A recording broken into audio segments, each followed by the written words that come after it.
ఇప్పుడు దాకా ఆశా జీవితంలో నెమ్మది ఉంది, సమాధానం ఉంది, సంతోషం ఉంది, ఆయన చెప్పినట్టు జరుగుతుంది. కానీ ఇక్కడ ఏం జరిగింది, ఈ విషయాన్ని కూడా 2 మాటలు చదువుకుందాం. 2వ దినవృత్తాంతాల గ్రంథం 14వ అధ్యాయము 6వ వచనంలో ఇక్కడ చూస్తే, ఆ సంవత్సరాల్లో యుద్ధాలు లేవు, నెమ్మది ఉంది, విశ్రాంతి ఉంది. దేవుడు విస్తారమైనటువంటి విశ్రాంతి దయచేశాడు. ఇప్పుడు మనకు అందరికీ హ్యాపీగా ఉందనుకోండి, సంతోషంగా ఉందనుకోండి, ఖాళీగా కూర్చొని ఇంట్లో కూర్చోకుండా చక్కగా పనిచేసి 4 రూపాయలు సంపాదించుకొని పక్కన పెట్టుకోవాలా, వృద్ధి చేసుకోవాలా. అందుకనే దేవుని వాక్యంలో ఒక మాట ఉంటుంది, ఓ సోమరి చీమల వద్దకు వెళ్ళి చూడు, రేపు వర్షాకాలం వస్తుంది, వర్షాకాలంలో చీమలు బయటకు వస్తే కొట్టుకొని పోతాయి. అవి బలహీనమైన జీవులు, వాటికి ఆహారం దొరకదు. అందువల్ల ఏం చేస్తాయి, ఎండాకాలంలోనే వాటికి బలము, ఆ ఎండాకాలంలోనే తిరుగుతాయి, తీరిక లేకుండా పనిచేస్తాయి. తీరిక లేక చేసి అవి వర్షాకాలం వచ్చేటప్పటికే పుట్టల్లోకి వెళ్ళిపోతాయి. వాటికి సంవత్సరం రోజులు తిండి పెట్టుకుంటాయి, ఆ పుట్టలో సంవత్సరం రోజులు తిండి పెట్టుకుంటాయి. బయటికి రాకుండా మన ఇంట్లోనే మన కిందనే ఉండి మనం ఆకలితో ఉన్నా అవి ఆకలితో లేకుండా తృప్తిగా తింటూ ఉంటాయి అక్కడ, చూసారా? కాబట్టి దేవుడు సోమరి నువ్వు సీమల దగ్గరికి వెళ్ళు. కాబట్టి సమయంలో సంపాదించుకుంటే మనం దరిద్రులుగా ఉండం, అంటే డబ్బులు లేని వాళ్ళుగా ఉన్నాం. మనం 10 మందికి ఇచ్చేవాళ్ళుగా చేస్తానన్నాడు దేవుడా, ఈనోడుగా చేస్తానన్నాడా? ఇచ్చేవాళ్ళుగా చేస్తానన్నాడు. కాబట్టి క్రైస్తవులు, దేవుని బిడ్డలు జ్ఞానం కలిగి, సమయోచితమైన జ్ఞానం కలిగి తమ పనిలో తాము, కొంతమంది ₹1,00,000 సంపాదిస్తారు రోజుకి, ఒక సంతకం పెడితే ₹1,00,00,000 వస్తుంది రోజుకి. మరి మనకు వచ్చే పని ఎంత, ₹1,000, 500, 600, వాళ్ళ స్తోమతను బట్టి, వాళ్ళ పనిని బట్టి. దాన్ని కూడా పోకుండా, కనీసం వారానికి 4 రోజులు కూడా పనికి పోకుండా వారం అంతా కూర్చొని ఆ పని జరగట్లేదు, ఈ పని జరగట్లేదు, ఈ పని లేదంటే మరి తినడానికి తిండి ఉండదు, అప్పులు చేయాలా, తర్వాత పరిస్థితి బాగుండదు. కొంతమంది ఏం చేస్తారు, పనికి పోకుండా ఉండగా మళ్ళా వాళ్ళు డబ్బులు సంపాదించి, అంటే ఎవరొకరి దగ్గర అప్పు చేసి సినిమాలకు వెళ్తారు, షికార్లకు వెళ్తారు, జల్సాలు చేస్తారు. భార్య అట్టే ఉంటుంది, భర్త అట్టే ఉంటారు, పిల్లలు కూడా అలాంటి వాళ్ళే. కొన్ని కుటుంబాల్లో నెమ్మది ఉంది, బాగుంది, విశ్రాంతి ఉంది, హ్యాపీ ఉంది. ఆయన ఖాళీగా కూర్చోలేదు. ఆయన ఎన్ని ఉన్నా కూడా ఖాళీగా కూర్చోలేదు. ఏం చేశాడు ఆయన? 7వ వచనంలో తన ఇల్లులు కట్టించుకోవడానికి, తన పట్టణాన్ని కట్టించుకోవడానికి, తను డాళ్ళు, రేపు యుద్ధం వస్తే ఏం చేయాలని చెప్పి తన డాళ్ళు చేయించుకోవడానికి, ఇట్లాగా ఆయన ఆ విశ్రాంతి దినంలో ఖాళీగా కూర్చోకుండా తన పనేదో తాను చేసుకుంటున్నాడు. అంటే జ్ఞానం కలిగినోడని మనం అర్థం చేసుకోవాలి. పట్టణాన్ని అభివృద్ధి చేశాడు, గోపురాలు కట్టించాడు, గుమ్మాలు కట్టించాడు, ద్వారాలు కట్టించాడు, ఈటలు చేయించాడు. 8వ వచనంలో చూస్తే ఈటలు చేసుకున్నాడు. 3 లక్షల మందికి ట్రైనింగ్ ఇచ్చాడు. ఏది యుద్ధానికి 3 లక్షల మందికి ట్రైనింగ్ ఇచ్చాడు.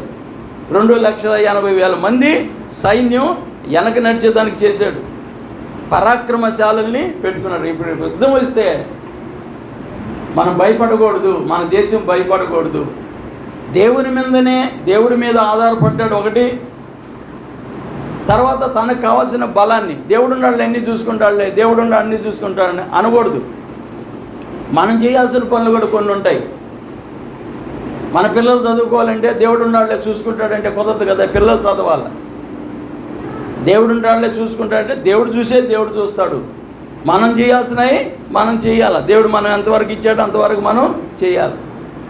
మన జ్ఞానాన్ని కూడా ఉపయోగించాలి. అప్పుడే కదా 10 మందిలో మంచి పేరు వస్తుంది. కాబట్టి ఇక్కడ ఆయన ఖాళీ సమయంలో కూడా ఖాళీగా కూర్చోకుండా ఏదో ఒక పని చేయడానికి తన మనసుని స్థిరపరుచుకున్నాడు. కాబట్టి తన మనసుని బలపరుచుకున్నాడు, పరాక్రమశాలుల్ని నిలబెట్టుకున్నాడు, తన సైన్యాన్ని నిలబెట్టుకున్నాడు. ఈ ఆశా దినాల్లో ఏం చేశాడంటే, ఆశాగారు ఏం చేశాడంటే ఇక్కడ పూర్ణ హృదయముతో, పూర్ణ మనస్సుతో తమ పితరుల దేవుడైన యెహోవా యొద్ద చేయదనని చిన్నపిల్లలు కానీ, పెద్దోళ్ళు కానీ, పురుషులు కానీ, స్త్రీలను కానీ అందరిని పిలిచాడు. హల్లెలూయా. తన సైన్యమే కాదు, దేశంలో ఉన్న అందరూ, చిన్నపిల్లలు కానీ, పెద్దోళ్ళు కానీ, స్త్రీలు కానీ, అంటే గర్భవతులు కానీ, అందరినీ పిలిచాడు ఆయన. ఎందుకంటే ఇప్పుడు మనకు కష్టం వచ్చింది, ఇప్పుడు మనకు బాధ కలుగుతుంది, ఇప్పుడు యుద్ధం వచ్చింది, యుద్ధానికి వెళ్ళడానికి సైనికులు ఉన్నారు, కానీ దేవుని కృప కావాలి. యుద్ధము యెహోవాదే. కాబట్టి ఆ దేవుడు మన దగ్గరికి రావాలా, దేవుడు ప్రసన్నత మనకు పైన పడాలా.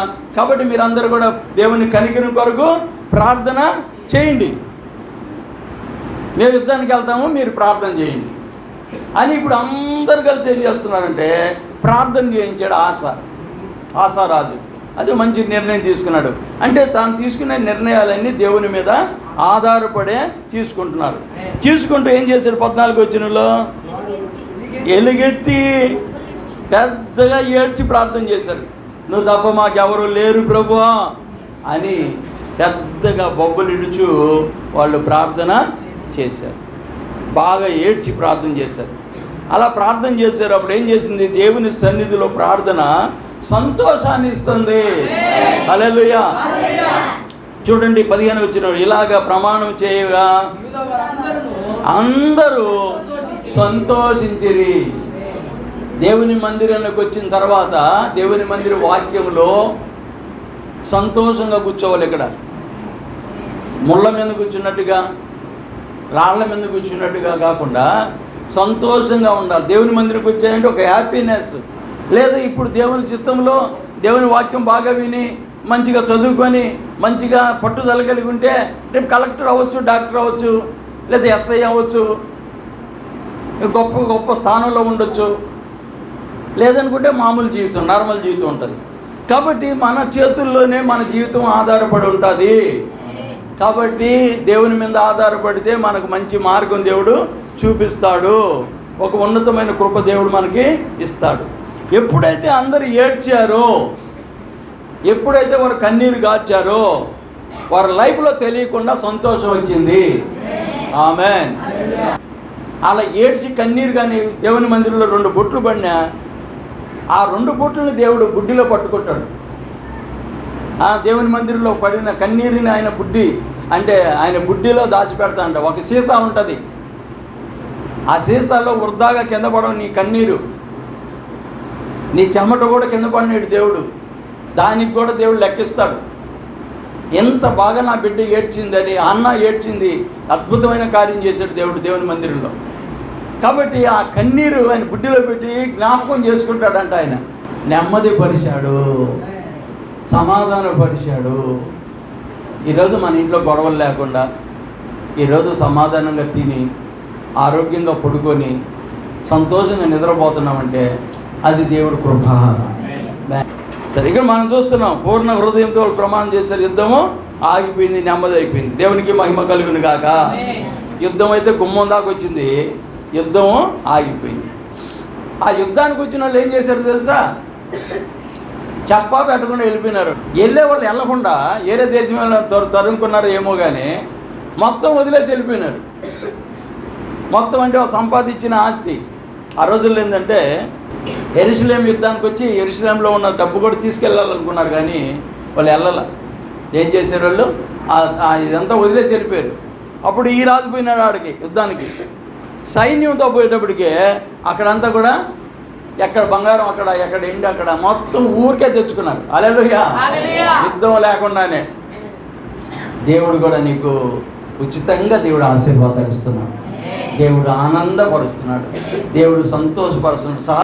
దేవుడికి దూరం అయిపోయి, మందిరానికి దూరం అయిపోయి, ఇచ్చలవిడిగా తిరిగి తాత్కాలికమైన సంతోషాన్ని అనుభవించి ఆ చివరికి ఏం చేస్తారంటే పాపం వాళ్ళ జీవితం, వాళ్ళ లైఫ్ మొత్తం పోగొట్టుకొని దేవుడు ఏం చేశాడు, దేవుడు ఏమి ఇచ్చాడు, దేవుడు ఎందుకు ఇలా చేశాడు, దేవుడు ఇట్లని ఇంకా దేవుడిని దూషించి ఆ చచ్చి నరకానికి పోతారు. కాబట్టి ఆసారాజు పరిస్థితి లాస్ట్కి సిరియా రాజును నమ్ముకున్నాడు.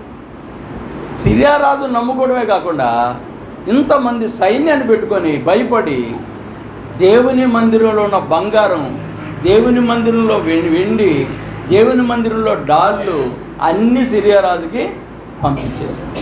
ఇప్పుడు దేవుని వాక్యం మీద మనసు పోయింది. ప్రార్థన మీద మనసు పోయింది. వీలైతే అతనే విగ్రహాలు నిలబెట్టుకున్నాడు.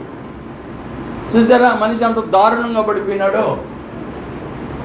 సొలొమోను రాజు అంతటోడే లాస్ట్కి విగ్రహారాధికుడు అయిపోయినాడు.